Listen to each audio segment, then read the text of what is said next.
Hello, welcome all. നമ്മുടെ history PYQ discussion unit 6 ആണ് നമ്മൾ ഇന്ന് സ്റ്റാർട്ട് ചെയ്യാനായിട്ട് പോകുന്നത്. യൂണിറ്റ് 6-ലെ ആദ്യത്തെ സെഷൻ ആണത്. നമുക്ക് എന്ത് ചെയ്യാം?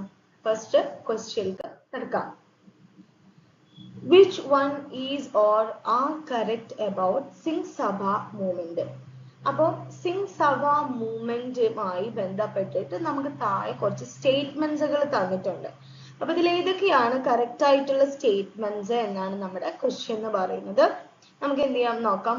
First statement A, it was founded in 1873. 1873-ലാണ് സിംഗ് സഭ മൂവ്മെന്റ് തുടങ്ങിയത് എന്നുള്ളതാണ് ഈ സ്റ്റേറ്റ്മെന്റിൽ പറയുന്നത്. B, it was founded in Jalandhar. ജലന്ധറിലാണ് ഈ മൂവ്മെന്റ് ഫൗണ്ട് ചെയ്തത്. C, it planned to bring to the Sikh community the benefits of Western enlightenment through modern education. അപ്പോൾ ഈ ഒരു മൂവ്മെന്റ് എന്തിനാണെന്ന് വെച്ചാൽ മോഡേൺ എഡ്യൂക്കേഷനിലൂടെ ഈ ഒരു വെസ്റ്റേൺ എൻലൈറ്റൻമെന്റിന്റെ ബെനിഫിറ്റ്സുകളൊക്കെ സിഖ് കമ്മ്യൂണിറ്റിക്ക് ലഭിക്കുന്നതിന് വേണ്ടിയിട്ട് പ്ലാൻ ചെയ്തിട്ട് ഉണ്ടായിട്ടുള്ള ഒരു മൂവ്മെന്റ് ആണെന്നാണ് സി സ്റ്റേറ്റ്മെന്റിൽ പറയുന്നത്. D, it also countered the proselytizing activities of the Christian missionaries as well as Hindu revivalists. അതുപോലെ തന്നെ ആ ഒരു സമയത്ത് ഹിന്ദു റിവൈവലിസ്റ്റുകളുടെ പല മെഷേഴ്സുകളും ക്രിസ്ത്യൻ മിഷണറീസിന്റെ റിലീജിയൻ മാറ്റുന്ന അത്തരം പ്രൊസലിറ്റൈസിങ് ആക്ടിവിറ്റീസുകളൊക്കെ കൗണ്ടർ ചെയ്തുകൊണ്ട് വന്നിട്ടുള്ള ഒരു മൂവ്മെന്റ് ആണെന്നുള്ളതാണ് ഡി സ്റ്റേറ്റ്മെന്റിൽ പറയുന്നത്. It opened a network of Khalsa schools and colleges throughout the Punjab. ഈ ഒരു മൂവ്മെന്റിന്റെ ഭാഗമായിട്ട് പഞ്ചാബിൽ ത്രൂ ഔട്ട് ആയിട്ട് ഖൽസ സ്കൂളുകളും കോളേജുകളും ഓപ്പൺ ചെയ്തിട്ടുണ്ട് എന്നാണ് ഈ സ്റ്റേറ്റ്മെന്റിൽ പറയുന്നത്. അപ്പൊ choose the correct answer from the options given below. നമുക്ക് 4 ഓപ്ഷൻസ് ആണുള്ളത്. A, B, C, D only. Option B, A, B, C only. Option C, A, B, C, D, E. Option D, A, C, D, E only. നമുക്ക് എന്ത് ചെയ്യാം? Correct answer നോക്കാം. Correct answer എന്ന് പറയുന്നത് option D ആണ്. അതായത് A, C, D, E സ്റ്റേറ്റ്മെന്റുകളൊക്കെ ശരിയാണ്. അപ്പൊ ബി എന്ന് പറയുന്ന സ്റ്റേറ്റ്മെന്റ് ഒഴികെ ബാക്കിയുള്ള എല്ലാ സ്റ്റേറ്റ്മെന്റുകളും ശരിയായിട്ടാണ് വരുന്നത്. നമുക്ക് എന്ത് ചെയ്യാം? ഡീറ്റെയിൽ ആയിട്ട് നോക്കാം. To strengthen Sikhism, a small group of prominent Sikhs led by Thakur Singh Sandhwaliya and Giani Singh founded the Singh Sabha of Amritsar on October 1, 1873. അപ്പോൾ 1873 ഒക്ടോബർ 1-ന് അമൃത്സറിൽ വെച്ചിട്ട് താക്കൂർ സിംഗ് സന്ധവാലിയന്റെയും ജിയാനി സിംഗിന്റെയും നേതൃത്വത്തില് സിഖുകാരെ എന്ന് പറയുന്ന അല്ലെങ്കിൽ സിഖ് എന്ന് പറയുന്ന ഒരു സ്മാൾ ഗ്രൂപ്പ് ഓഫ് ആളുകൾ അല്ലെങ്കിൽ സിഖിസം അതിനെ കൂടുതൽ സ്ട്രെങ്തൻ ചെയ്യാന്നതിന് വേണ്ടിയിട്ട് കുറച്ച് പ്രോമിനന്റ് സിഖുമാർ കൂടിയിട്ട് അമൃത്സറിൽ വെച്ച് ഫൗണ്ട് ചെയ്തിട്ടുള്ള ഒരു മൂവ്മെന്റ് ആണ് സിംഗ് സഭ മൂവ്മെന്റ് എന്ന് പറയുന്നത്. But the Singh Sabha movement was a Sikh movement that began in Punjab in response to Christian, Hindu reform movements and അതായത് ബ്രഹ്മ Samaj, Arya Samaj and Muslim proselytizing Aligarh movement and Ahmadiyya movement. ഈ ഒരു സമയത്ത് Christian മിഷണറീസുകളുടെ ഭാഗത്ത് ഉണ്ടായിരുന്ന പ്രൊസലിറ്റൈസിങ് മൂവ്മെന്റുകൾ ഉണ്ടായിരുന്നു. Hindu reform revivalist മൂവ്മെന്റുകളായിട്ട് ബ്രഹ്മ സമാജ്, ആര്യ സമാജ് തുടങ്ങിയിട്ടുള്ളതുണ്ടായിരുന്നു. മുസ്ലിം മൂവ്മെന്റുകളായിട്ട് അലിഗർ മൂവ്മെന്റും അഹമ്മദിയ മൂവ്മെന്റുകളൊക്കെ ഉണ്ടായിരുന്നു. ഇതിനൊക്കെ counter part ആയിട്ട് അല്ലെങ്കിൽ ഇതിനൊക്കെ ഒരു റെസ്പോൺസ് ആയിക്കൊണ്ട് സിഖുകാർ തുടങ്ങിയ ഒരു മൂവ്മെന്റ് ആണ് സിംഗ് സഭ മൂവ്മെന്റ് എന്ന് പറയുന്നത്. അപ്പൊ ഇവിടെ ബി സ്റ്റേറ്റ്മെന്റ് ആണ് തെറ്റിയത്. കാരണം ബിയിൽ പറഞ്ഞിട്ടുണ്ടായിരുന്നത് ഈ മൂവ്മെന്റ് ജലന്ധറിലാണ് ഫൗണ്ട് ചെയ്തത് എന്നുള്ളതാണ്. അപ്പൊ അത് തെറ്റായിട്ടുള്ള ഒരു സ്റ്റേറ്റ്മെന്റ് ആണ്. സിംഗ് സഭ മൂവ്മെന്റ് ഫൗണ്ട് ചെയ്തിട്ടുള്ളത് അമൃത്സറിലാണ് എന്നുള്ളതാണ്. The movement was founded at a time when the British had dissolved and annexed the Sikh Empire. The Khalsa had lost its prestige and mainstream Sikhs were rapidly converting to other religions. അപ്പൊ ഈ ഒരു Singh Sabha movement തുടങ്ങുന്ന ഒരു time എന്ന് പറയുന്നത് ബ്രിട്ടീഷുകാര് ഈ ഒരു Sikh എംപയറിനെ dissolve ചെയ്യുകയും സിഖ് എംപയറിനെ അനെക്സ് ചെയ്യുകയും ഖൽസയുടെ അതിന് എല്ലാ പ്രസ്റ്റീജുകളും നഷ്ടപ്പെട്ടിരിക്കുകയും മെയിൻ സ്ട്രീമിലുള്ള അല്ലെങ്കിൽ സിഖുകാർ ഒരുപാട് സിഖ് പീപ്പിൾസിനെ മറ്റ് റിലീജിയനുകളിലോട്ട് കൺവേർട്ട് ചെയ്യുകയും ഒക്കെ ചെയ്യുന്ന ഒരു സമയത്താണ് ഈ ഒരു മൂവ്മെന്റ് ഫൗണ്ട് ചെയ്തിട്ടുള്ളത്. The movement's goals were to promote the true Sikh religion and restore Sikhism to its pristine glory, write and distribute Sikh historical and religious books, and propagate Gurmukhi Punjabi through magazines and media. അപ്പം ഈ സിംഗ് സഭ മൂവ്മെന്റിന്റെ ഒരു goal എന്ന് പറയുന്നത് സിഖ് എന്ന് പറയുന്ന റിലീജിയന്റെ ആ ഒരു ട്രൂ എസെൻസിനെ പ്രൊമോട്ട് ചെയ്യുന്നതിനും സിഖിസത്തിന്റെ അതിന്റെ ഒരു ആ ഒരു പഴയ ഗ്ലോറിയിലോട്ട് അതിനെ റീസ്റ്റോർ ചെയ്യുന്നതിനും സിഖ് ഹിസ്റ്റോറിക്കൽ റിലീജിയസ് ആയിട്ടുള്ള ബുക്കുകൾ എഴുതാനും അത് വിതരണം ചെയ്യുന്നതിന് വേണ്ടിയിട്ടും ഗുർമുഖി പഞ്ചാബി എന്ന് പറയുന്ന ഒരു അത് മാഗസിനുകളിലൂടെയും മീഡിയകളിലൂടെയും ഒക്കെ പ്രൊപ്പഗേറ്റ് ചെയ്യാനും പ്രൊമോട്ട് ചെയ്യുന്നതിനും വേണ്ടിയിട്ടായിരുന്നു ഈ ഒരു അത് ഇത്തരം കാര്യങ്ങളൊക്കെ ചെയ്യാന്നുള്ളതായിരുന്നു ഈ ഒരു സിംഗ് സഭ മൂവ്മെന്റിന്റെ എയിം എന്ന് പറയുന്നത്. ദെൻ നമുക്ക് നെക്സ്റ്റ് ഈ ഒരു സിഖുമായി ബന്ധപ്പെട്ട് തന്നെയുള്ള മറ്റൊരു മൂവ്മെന്റും കൂടെ ഉണ്ട്, അഗലി മൂവ്മെന്റ് എന്ന് പറയുന്നത്. അതും കൂടെ എന്ത് ചെയ്യാമെന്ന് ഡിസ്കസ് ചെയ്യാം. അപ്പോൾ the Akali movement also known as Gurdwara reform movement എന്നറിയപ്പെടും. അതും ഈ സിംഗ് സഭ മൂവ്മെന്റിന്റെ ഒരു ഓഫ്ഷൂട്ട് ആയിരുന്നു. ഈ അഗളീസിന്റെ പ്രധാന എയിം എന്ന് പറയുന്നത് ഈ ഗുരുദ്വാരാസുകൾ ഉണ്ടല്ലോ, ഈ ഗുരുദ്വാരാസുകളുടെ ഒരു നടത്തിപ്പും അത് നോക്കി നടക്കുന്നവരുടെ അതിന്റെ മാനേജ്മെന്റും ഇംപ്രൂവ് ചെയ്യുക എന്നുള്ളതായിരുന്നു. അപ്പോൾ they wanted to free the gurudwaras from the corrupt Udasi Mahants who were involved in various kinds of corrupt activities under the garb of government patronage. അപ്പൊ ഗവൺമെന്റിന്റെ പാട്രണേജിൽ വരുന്ന ഈ ഉദാസി മഹൻസ് ഇവരായിരുന്നു ഈ ഗുരുദ്വാരാസുകൾ നോക്കി നടത്തിയിരുന്നത്. അപ്പൊ ഇവര് നല്ല രീതിയിലുള്ള കറപ്ഷനും മറ്റു പരിപാടികളും ചെയ്യുന്നുണ്ട്. അപ്പൊ ഇത്തരം കറപ്റ്റ് ആക്ടിവിറ്റീസുകളിൽ നിന്നും ഈ ഉദാസി മഹൻസുകളിൽ നിന്നും ഗുരുദ്വാരാസുകളെ ഫ്രീ ആക്കി അതിന്റെ മാനേജ്മെന്റ് ഒന്നുകൂടെ ഇംപ്രൂവ് ആക്കണം എന്നുള്ളതായിരുന്നു ഈ അഗലി മൂവ്മെന്റിലൂടെ അഗലീസിന്റെ ഒരു എയിം എന്ന് പറയുന്നത്. In 1921, the Agalis started a new non-cooperation and non-violent movement. Then 1921 ഈ അഗലീസ് ഒരു പുതിയ ഒരു നോൺ കോപ്പറേഷൻ അല്ലെങ്കിൽ നോൺ വയലന്റ് ആയിട്ടുള്ള ഒരു മൂവ്മെന്റ് തുടങ്ങുന്നുണ്ട്. But the major success for the Agalis came when the much awaited and popular Sikh Gurudwara Act was passed in 1922. പക്ഷെ എന്ത് ചെയ്യുന്നു, അഗലീസുകൾ ഇത്തരം മൂവ്മെന്റ് 1921 തുടങ്ങുന്നുണ്ടെങ്കിലും 1922 ഇവർക്ക് ഏറ്റവും അവൈറ്റഡും ഇവരെ ഒരു വിജയം പോലെ സിഖ് ഗുരുദ്വാര എന്ന് പറയുന്ന ഒരു പോപ്പുലർ ആക്ട് 1922 എന്ത് ചെയ്യുന്നു, പാസ്സാവുന്നു. അത് പിന്നീട് 25 അമെൻഡഡ് ആവുകയൊക്കെ ചെയ്യുന്നുണ്ട്. By this act the management of Gurdwaras was handed over to the Shiromani Gurudwara Prabandhak Committee, the apex body of Sikh. അപ്പൊ ഈ ഒരു സിഖ് ഗുരുദ്വാര ആക്ടിലൂടെ ഈ ഗുരുദ്വാരാസിന്റെ മാനേജ്മെന്റ് എന്ത് ചെയ്യുന്നു, ആ ഉദാസികളിൽ നിന്നും മാറ്റി സിഖുകാരുടെ ഒരു അപെക്സ് ബോഡി ആയിട്ടുള്ള ശിരോമണി ഗുരുദ്വാര പ്രബന്ധക് കമ്മിറ്റിന്റെ കൈകളിലോട്ട് എന്ത് ചെയ്യാണ്, കൊടുക്കുകയാണ് ചെയ്യുന്നത്. അപ്പൊ the Akali movement was a regional movement but it was not communal. ഈ അഗലി മൂവ്മെന്റ് ഒരു തികച്ചും ഒരു റീജിയണൽ ആയിട്ടുള്ള ഒരു മൂവ്മെന്റ് ആണ്, പക്ഷെ അതൊരു കമ്മ്യൂണൽ ആയിട്ടുള്ള വർഗീയമായിട്ടുള്ള ഒരു മൂവ്മെന്റ് ആയിരുന്നില്ല എന്ന് മനസ്സിലാക്കാം. Then നമ്മുടെ next later in the Indian independence movement, from time to time the Agali leaders raised their voices against British rule and played a commendable role in the national freedom struggle. ഇത് അഗലീസിനെ കുറിച്ച് തന്നെയാണ് പറയുന്നത്. Indian independence മൂവ്മെന്റിന്റെ സമയത്തും ഈ അഗലീസ് British ഭരണത്തിനെതിരെ അവരുടെ ശബ്ദം നല്ല രീതിയിൽ ഉയർത്തുകയും നാഷണൽ ഫ്രീഡം സ്ട്രഗിളിലും നല്ല രീതിയിൽ ഒരു റോൾ വഹിക്കുകയും ചെയ്തിട്ടുള്ള ആളുകളായിരുന്നു ഈ അഗലി ലീഡേഴ്സ് എന്ന് പറയുന്നത്. Then next question നോക്കാം. Maharaja Ranjit Singh's new army did not include which one of the following? അപ്പോൾ മഹാരാജ രഞ്ജിത് സിംഗ് ഒരു പുതിയ ആർമി ഫൗണ്ട് ചെയ്യുന്നു. ഈ ഒരു പുതിയ ആർമിയിൽ ഉൾപ്പെടാത്തത് താഴെ തന്നിട്ടുള്ളതിൽ ആരാണ് എന്നുള്ളതാണ് ക്വസ്റ്റ്യൻ. ഓപ്ഷൻസ് നോക്കാം. A Biharis, B Dogras, C Gurkhas, D Gujaratis. Correct answer എന്ന് പറയുന്നത് ഓപ്ഷൻ ഡി ആണ്, അതായത് ഗുജറാത്തീസ് ആണ് രഞ്ജിത് സിംഗിന്റെ പുതിയ ആർമിയിൽ ഉണ്ടാവാതിരുന്ന ആളുകൾ എന്ന് പറയുന്നത്. Army of Maharaja Ranjit Singh, a formidable military machine that helped the Maharaja carve out an extensive kingdom and maintain it amid hostile and ambitious neighbors, was itself the creation of his own genius. Maharaja Ranjith Singh അദ്ദേഹത്തിന്റെ ചുറ്റിലും വളരെ ശത്രുതയുള്ള ambitious ആയിട്ടുള്ള neighbours ഉണ്ടായിട്ടിരുന്നു പോലും അദ്ദേഹം എന്ത് ചെയ്യുന്നു, അദ്ദേഹത്തിന്റെ കിങ്ഡത്തിനെ എക്സ്റ്റെൻസീവും ഭയങ്കര വലുതുമാക്കുന്നതിന് വേണ്ടിയിട്ട് അദ്ദേഹം എന്ത് ചെയ്യുന്നു, ഒരു മിലിറ്ററി മെഷീൻ അദ്ദേഹത്തിന്റെ ജീനിയസിൽ നിന്നും അദ്ദേഹം ക്രിയേറ്റ് ചെയ്യാണ് ചെയ്യുന്നത്. His inheritance was but scanty force, which in the manner of the Sikh Misildari days comprised almost solely horsemen without any regular training or organization.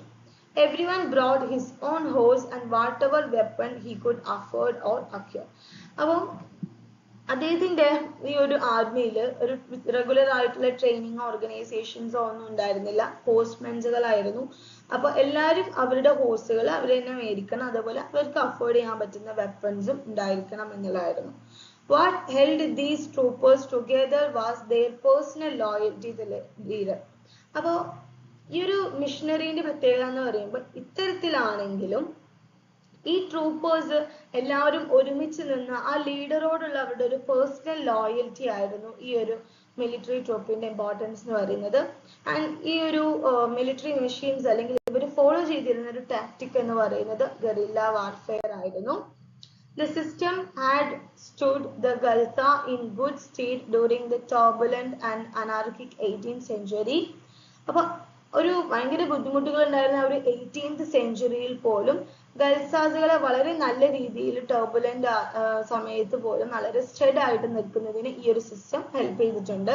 But was unsuited to the needs of the changed times and to Ranjit Singh's ambition to establish a secure.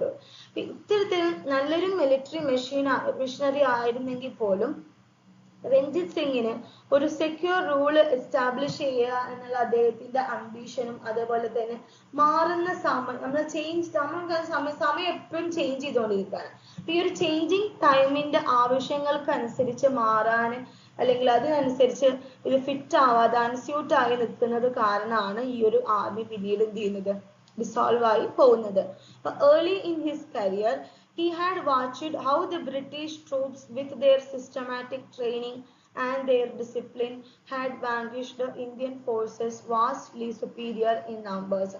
അപ്പോൾ ഈ രഞ്ജിത് സിംഗ് അദ്ദേഹത്തിന്റെ കരിയറിന്റെ ഒരു early സമയത്തൊക്കെ ഈ ബ്രിട്ടീഷുകാർ വളരെ systematic ആയിട്ടും ഡിസിപ്ലിനോട് കൂടെയും ഈ ഇന്ത്യൻ ഫോഴ്സസിനെ എങ്ങനെയാണ് മരിക്കുന്നതെന്നും എന്നിട്ട് വളരെ സുപ്പീരിയർലി ഒരുപാട് ആളുകളെ ഈ ഒരു ഫോഴ്സസിലോട്ട് കൊണ്ടുവരികയും അവരെ ഡിസിപ്ലിൻ ആക്കുകയും ചെയ്യുന്നതൊക്കെ അദ്ദേഹം വളരെ ക്ലിയർ ആയിട്ട് വാച്ച് ചെയ്യുന്നുണ്ടായിരുന്നു. And he had also realised how crucial in warfare was well drilled infantry as well as artillery.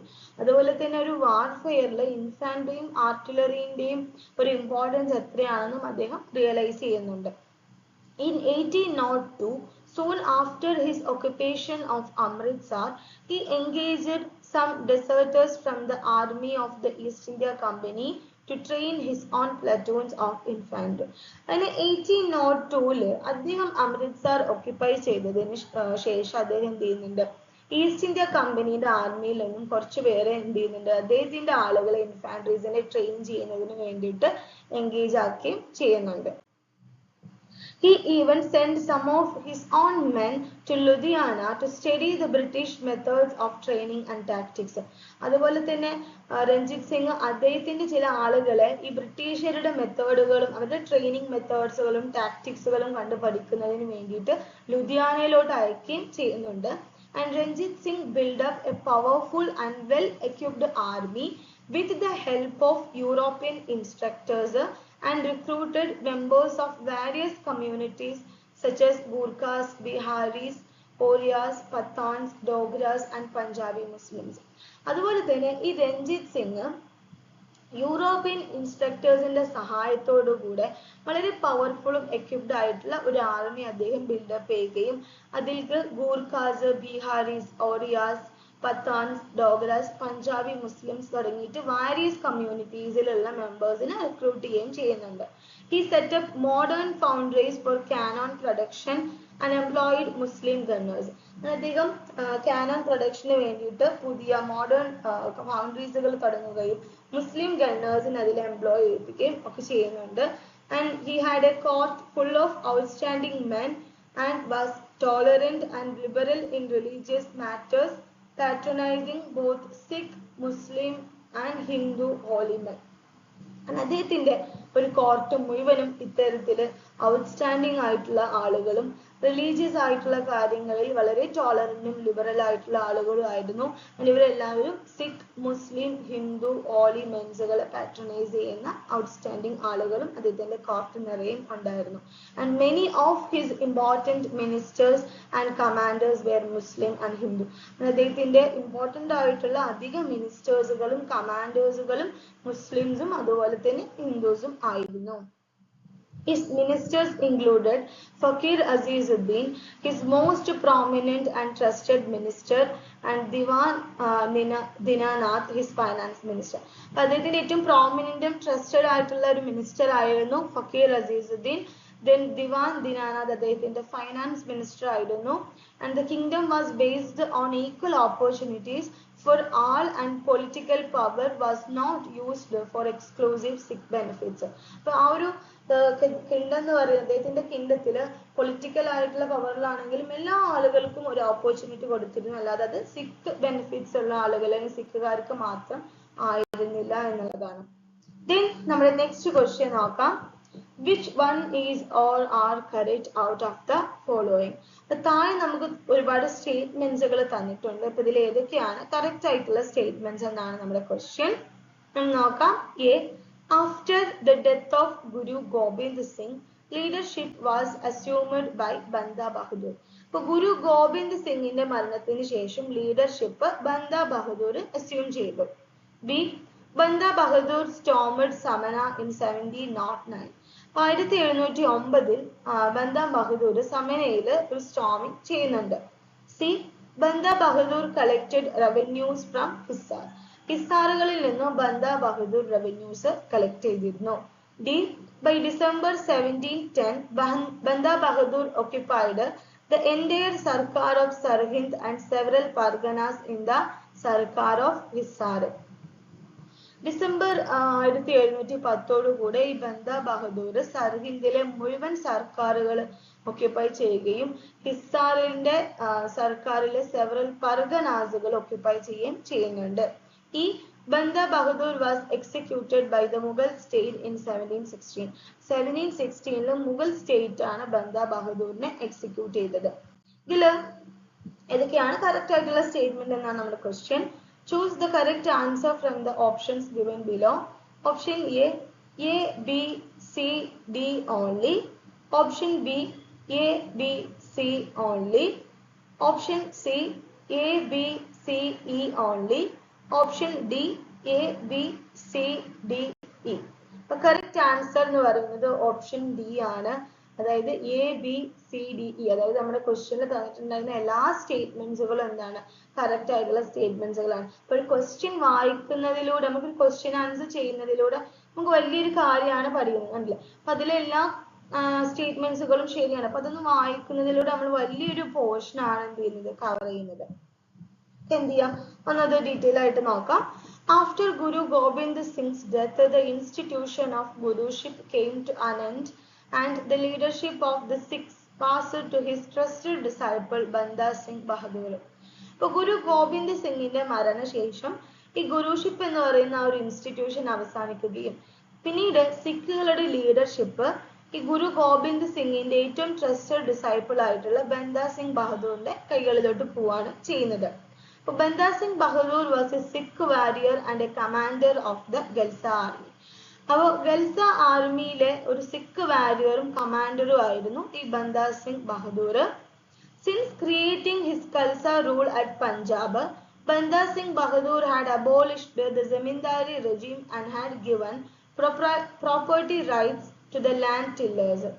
അപ്പോൾ ഈ ബന്ദ സിംഗ് ബഹദൂർ പഞ്ചാബിൽ അദ്ദേഹത്തിന്റെ ഖൽസ റൂൾ ക്രിയേറ്റ് ചെയ്യുകയും അതിനുശേഷം അദ്ദേഹം എന്ത് ചെയ്തു, അവിടെ ഉണ്ടായിരുന്ന ജമീന്ദാരി റെജീം അദ്ദേഹം അബോളിഷ് ചെയ്യുകയും ലാൻഡ് ടില്ലേഴ്സിന് ആ പ്രോപ്പർട്ടി റൈറ്റ്സുകൾ കൊടുക്കുകയും ചെയ്തു. Banda Singh had rallied together with the lower castes and peasants of Punjab from Delhi to Lahore and had undertaken a vigorous unequal struggle against the army of Mughal for almost 8 years. പിന്നെ എന്ത് ചെയ്യുന്നുണ്ട്, ഈ ബന്ദ ബഹദൂർ അദ്ദേഹത്തിന്റെ പഞ്ചാബിലുള്ള കർഷകരും അവിടെയുള്ള lower castes ആയിട്ടുള്ള ആളുകളെയൊക്കെ കൂട്ടിയിട്ട് ഡൽഹിയിൽ നിന്നും ലാഹോറിലോട്ട് ആൾമോസ്റ്റ് 8 വർഷമായിട്ട് ഉള്ള മുഗൾ ആർമിന്റെ അണീക്വൽ സ്ട്രഗിൾ അല്ലെങ്കിൽ അവരുടെ ക്രൂരതകൾക്കെതിരായിട്ട് അണീക്വൽ സ്ട്രഗിൾ എന്ന രീതിയിൽ ഡൽഹിയിൽ നിന്നും ലാഹോറിലോട്ട് ഒരു റാലി നടത്തി ചെയ്യുന്നുണ്ട്. However, in the year 1715 അദ്ദേഹത്തിനെ എന്ത് ചെയ്യുന്നു, ക്യാപ്ചർ ചെയ്യുകയും എക്സിക്യൂട്ട് ചെയ്യുകയും ചെയ്യുന്നു. And there are many reasons for his failure. അദ്ദേഹം തോറ്റു പോകാനായിട്ട് ഒരുപാട് കാരണങ്ങളുണ്ട്. അതിൽ ഒന്ന് എന്താണെന്ന് വെച്ചാൽ മുഗൾ ആർമി എന്ന് പറഞ്ഞാൽ വളരെ സ്ട്രോങ് ആയിരുന്നു. സെക്കൻഡ്, പഞ്ചാബിലെ തന്നെ ഈ അപ്പർ കാസ്റ്റസുകളും ക്ലാസ്സുകളിൽ പെട്ട ആളുകൾ ബന്ദാ സിംഗ് ബഹദൂറിന് എഗെയിൻസ്റ്റ് ആയിട്ട് നിൽക്കുകയുണ്ടായിരുന്നു. കാരണം അദ്ദേഹത്തിന്റെ ക്യാമ്പയിനിൽ അദ്ദേഹത്തിന്റെ കൂടെ ഉണ്ടായിരുന്നത് റൂറൽ ആയിട്ടുള്ള ആളുകളും ലോവർ കാസ്റ്റസിലുള്ള ആളുകളായിരുന്നു. അപ്പൊ അതുകൊണ്ട് തന്നെ ഇവരെല്ലാവരും ബന്ദാ സിംഗ് ബഹദൂറിന് എഗെയിൻസ്റ്റ് ഒരു ഫോഴ്സ് ആയിട്ട് ജോയിൻ ചെയ്യുന്നുണ്ട്. then നമുക്ക് അഡീഷണൽ ആയിട്ടുള്ള ഒരു ഇൻഫർമേഷൻ ആയിട്ട് നോക്കാം ഗുരുസിനെ പറ്റി. അതായത് ഗുരു നാനക് ദേവ് ആയിരുന്നു ഫസ്റ്റ് ഗുരു എന്ന് പറയുന്നത്. then ഗോൾഡൻ ടെമ്പിൾ കൺസ്ട്രക്ട് ചെയ്തിട്ടുള്ളത് ഗുരു രാംദാസ് ആണ്. ഗുരു അർജുൻ ദേവിനെ മുഗൾ എംപറർ ജഹാംഗീർ ആണ് എക്സിക്യൂട്ട് ചെയ്തിട്ടുള്ളത്. then ഗൽസ പന്ത് എന്ന് പറയുന്നത് a kind of Praetorian Guard was founded by Guru Gobind Singh on April 13, 1699. അപ്പോൾ 1699 ഏപ്രിൽ 13 ഗുരു ഗോബിന്ദ് സിംഗ് ഫൗണ്ട് ചെയ്തിട്ടുള്ള ഒരു പ്രിറ്റോറിയൻ ഗാർഡ് ആണ് ഗൽസ പന്ത് എന്ന് പറയുന്നത്. then Guru Har Krishan was the youngest Sikh Guru. He became Guru at the age of 5. അപ്പോൾ ഗുരു ഹർ കൃഷ്ണൻ ആയിരുന്നു ഏറ്റവും യങ്ങസ്റ്റ് ആയിട്ടുള്ള സിഖ് ഗുരു എന്ന് പറയുന്നത്. അദ്ദേഹം 5ാമത്തെ വയസ്സിൽ ഗുരു ആയിട്ടുണ്ടായിരുന്നു എന്നുള്ളതാണ്. അപ്പൊ ഏറ്റവും ഫസ്റ്റ് സിഖ് ഗുരു ആണ് Guru Nanak Dev. Golden Temple construct ചെയ്തിട്ടുള്ള ഗുരു ആണ് ഗുരു രാംദാസ്. ജഹാംഗീർ എക്സിക്യൂട്ട് ചെയ്തിട്ടുള്ളത് ഗുരു അർജുൻ ദേവിനെയാണ്. ഏറ്റവും യങ്ങസ്റ്റ് സിഖ് ഗുരു ആയിരുന്നു ഗുരു ഹരികൃഷ്ണൻ. ഗൽസ പന്ത് ഫൗണ്ട് ചെയ്തിട്ടുള്ളത് ഗുരു ഗോബിന്ദ് സിംഗ് ആണ്. Then next question നോക്കാം. Who has been described as the greatest exponent of guerrilla tactics after Shivaji? അപ്പോൾ ശിവജിക്ക് ശേഷം ഈ ഗറില്ല ടാക്ടിക്സുകളിൽ ഏറ്റവും ഗ്രേറ്റസ്റ്റ് എക്സ്പോണന്റ് എന്ന് പറഞ്ഞ് ഡിസ്ക്രൈബ് ചെയ്യുന്നത് ആരെ കുറിച്ചാണ് എന്നുള്ളതാണ് question. A Balaji Vishwanath, B Balaji Bajirao, C Bajirao first, D Yashwant Rao Holkar. Correct answer എന്ന് പറയുന്നത് ഓപ്ഷൻ സി ആണ്, ബാജിറാവോ ഫസ്റ്റ്. ശിവജിക്ക് ശേഷം ഗറില്ല ടാക്ടിക്സുകളിൽ ഒരു ഗ്രേറ്റസ്റ്റ് എക്സ്പോണന്റ് ആയിട്ടുണ്ടായിരുന്നത് ബാജിറാവോ ഫസ്റ്റ് ആണ്. നമുക്ക് എന്ത് ചെയ്യാം, ഡീറ്റെയിൽ ആയിട്ട് നോക്കാം. പേഷ്വാ ബാജിറാവോ ഫസ്റ്റ്, ഇതിന്റെ ഒരു പീരീഡ് ആണ് 1720 to 40. The eldest son of Balaji Vishwanath succeeded him as Peshwa at the young age of 20. അപ്പോൾ ബാലാജി വിശ്വനാഥിന്റെ എൽഡസ്റ്റ് സൺ എന്ത് ചെയ്യുന്നു, അദ്ദേഹത്തിന് ശേഷം പേഷ്വ ആയിട്ട് അല്ലെങ്കിൽ ബാലാജി വിശ്വനാഥിന്റെ മൂത്ത മകനായിട്ടുള്ള ഈ ബാജിറാവോ ഫസ്റ്റ് അദ്ദേഹത്തിന്റെ മരണശേഷം 20ാമത്തെ വയസ്സിൽ പേഷ്വ ആയിട്ട് എന്ത് ചെയ്യുന്നു, സക്സീഡ് ചെയ്യുന്നു. ബാജിറാവോ 1 വാസ് ദ നമുക്കറിയാം മൊത്തം 9 പേഷ്വാസ് ഉണ്ട്.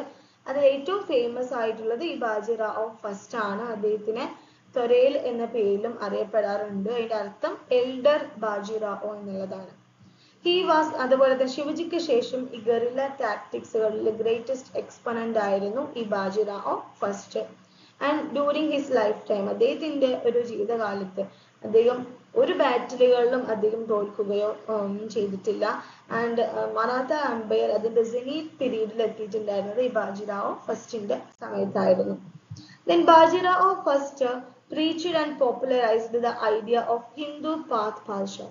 ഹിന്ദു പാദ്ഷാഹി എന്ന് പറയുന്ന ആ ഒരു ഐഡിയ പോപ്പുലറൈസ് ചെയ്യുകയും പ്രീച്ച് ചെയ്യുകയും ചെയ്തിട്ടുണ്ടായിരുന്നു Bajirao first. He defeated the Nizam on both occasions when they fought at Palkhed and Bhopal. പൽഖേദിലും ഭോപ്പാലിലും രണ്ട് ഒക്കേഷൻസുകളും ഈ നിസാമുകളെ അദ്ദേഹം ഡിഫീറ്റ് ചെയ്തിട്ടുണ്ടായിരുന്നു. In 1722 he captured Salsette and Bassein from the Portuguese. 1722 അദ്ദേഹം പോർച്ചുഗീസുകാരിൽ നിന്നും സൽസറ്റയും ബസൈനും ക്യാപ്ചർ ചെയ്യുന്നുണ്ട്. 1728 അദ്ദേഹത്തിന്റെ അഡ്മിനിസ്ട്രേറ്റീവ് ക്യാപിറ്റൽ സത്താരയിൽ നിന്നും പൂനെയിലോട്ട് ഷിഫ്റ്റ് ചെയ്യുന്നുണ്ട്. മറാത്ത ചീഫ്സിന്റെ ഇടയ്ക്ക് ഒരു കോൺഫെഡറസി സിസ്റ്റം ഇനീഷ്യേറ്റ് ചെയ്തത് ബാജിറാവോ ഫസ്റ്റ് ആണ്. They were the Gaekwads at Bar. അത് ആ ഒരു മറാത്ത ചീഫ്സിന്റെ കോൺഫെഡറസി ആണ്. ബറോഡയിലുള്ള മറാത്ത കോൺഫെഡറസി ആണ് ഗേക്വാഡ്സ്. നാഗ്പൂരില് ബോൺസ്ലേസ്, ഇൻഡോറില് ഹോൾക്കർ, ഗ്വാളിയോറില് സിന്ധിയാസ്, പൂനെയില് പേഷ്വാസ് എന്നുള്ള രീതിയിൽ മറാത്ത ചീഫ്സുകളുടെ ഒരു കോൺഫെഡറസി സിസ്റ്റം അദ്ദേഹം ഉണ്ടാക്കുന്നുണ്ട്. ഇത് നമ്മുടെ ഈ സെഷനിലെ ലാസ്റ്റ് ക്വസ്റ്റ്യൻ ആണ്. Name the saint who composed Gariboli Muktagaz.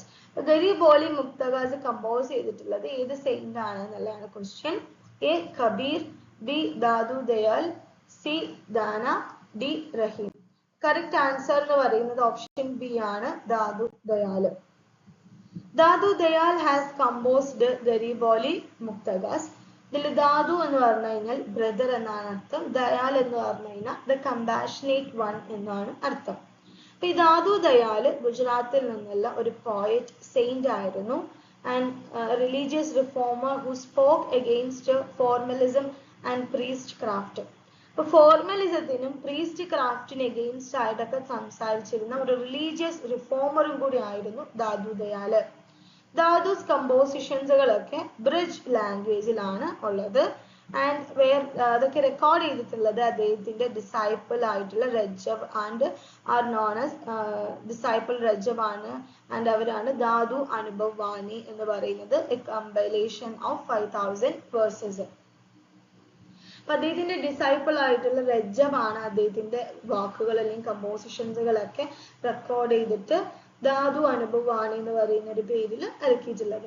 Another disciple ആയിരുന്നു ജനഗോപാൽ. അവരാണ് ദാദുവിന്റെ ഏർലിയസ്റ്റ് ബയോഗ്രഫി എഴുതിയിട്ടുള്ളത്. Dadu alludes to spontaneous bliss in his songs. Dadu ദയാലിന്റെ ഒരു പ്രത്യേകത അദ്ദേഹത്തിന്റെ സോങ്ങുകളിലൊക്കെ ഒരു സ്പോണ്ടേനിയസ് ബ്ലിസ് നമുക്ക് കാണാനായിട്ട് സാധിക്കും എന്നുള്ളതായിരുന്നു. Much of the imagery used is similar to that used by Kabir and to that used by earlier Sahajiya Buddhists and Nath Yogis. അപ്പോൾ കബീർ എന്ന് പറയുന്ന പോയിറ്റ് യൂസ് ചെയ്ത പോലത്തെ ഒരുപാട് ഇമേജറിയും കാര്യങ്ങളും ദാദു ദയാലും യൂസ് ചെയ്തിട്ടുണ്ടായിരുന്നു. Dadu believed that devotion to God should transcend religious or sectarian affiliation and that devotees should become non-sectarian or nibak. അപ്പോൾ ദാദു ദയാൽ ഒരു നോൺ സെക്ടേറിയൻ ആയിരുന്നു. അതായത് നമുക്ക് ഗോഡിനോടുള്ള ഡിവോഷൻ അത് റിലീജിയസ് ആയിട്ട് അല്ലെങ്കിൽ സെക്ടേറിയനൽ ആയിട്ടുള്ള അഫിലിയേഷനുകളൊക്കെ അതിനൊക്കെ അപ്പുറമായിരിക്കണം നമുക്ക് ഗോഡിനോടുള്ള ഒരു ഡിവോഷൻ എന്ന് പറയുന്നത്. അപ്പൊ ഡിവോട്ടീസുകളൊക്കെ ഒരു നോൺ സെക്ടേറിയൻ അല്ലെങ്കിൽ നിബക് ആവണം എന്നുള്ളതായിരുന്നു അദ്ദേഹത്തിന്റെ ഒരു കോൺസെപ്റ്റ് എന്ന് പറയുന്നത്. അതുകൊണ്ട് തന്നെ ഈ ദാദു ദയാൽ ഇത്തരത്തിലുള്ള ഐഡൽ വേർഷിപ്പിങ്ങിനെയും കാസ്റ്റ് സിസ്റ്റവും കോംപ്ലിക്കേറ്റഡ് ആയിട്ടുള്ള റിച്വൽസുകളൊക്കെ അദ്ദേഹം അപ്പോസ് ചെയ്യുകയും ചെയ്തിട്ടുണ്ടായിരുന്നു. അപ്പൊ ഇത്രയും കാര്യങ്ങളാണ് നമ്മൾ ഈ ഒരു സെഷനിൽ ഡിസ്കസ് ചെയ്യുന്നത്. യൂണിറ്റ് 6 മറ്റ് പ്രീവിയസ് ഇയർ ക്വസ്റ്റ്യൻസ് നമുക്ക് നെക്സ്റ്റ് ഒരു സെഷനിൽ ഡിസ്കസ് ചെയ്യാം. അപ്പൊ അതുവരെ എല്ലാവരോടും താങ്ക് യു.